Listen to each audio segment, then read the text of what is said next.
علی احمدیانی، تنظیم علیرضا امیری، ضبط میکس و مسترینگ صابر احمدی. یه نگام کو ای دختر دل من باردی تو، زیر چشم کنی قایم نکو وسیل تو، هنی برام میخنی شب تارم روز میشه، انگار توی جزیرم تو نه آغوش میگیرم، تو شدی ای نوزادی تو نه هی ناز بکنم، ننازی موچتی تو نخوای من چترتم، تو گفتی هستی با من تا تهش رفی خوابم، نیمه ران نشی بری میداری تو سپاتم، دستات گرفتم و تو خیابان را میرم، انگار روی ابرا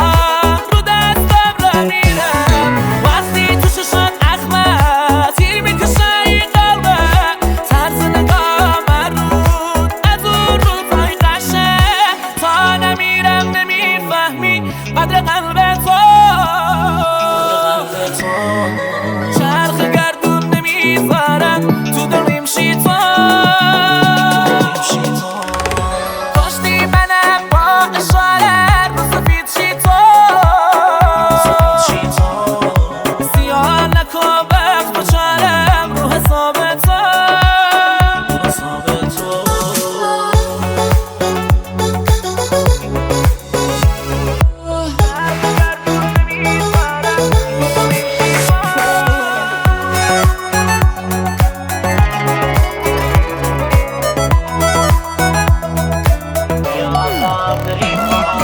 بیا تا بریم ما از این دشت تنها، بیا تا تموم شه تیک تاک ساعت ها، افسرده شدم مریض گوشه گیر هریز، شدم یه شاپرک ایستاده جلو تگر، بیا بریم اون سر دنیا دوتایی باشیم، دوتا رایا واسه هم بمیریم، دوتا تنها تا آخرش بریم رو به دریا، گفته دل من با دل تو، چفته دل تو با دل من، گریه شده کار دل تو، خنده شده بار دل من.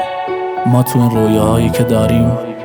هزاران بار مردیم و به بهشت نرسیدیم،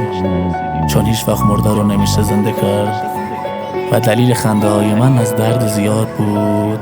و دلیل گریه های تو پایان خنده های من.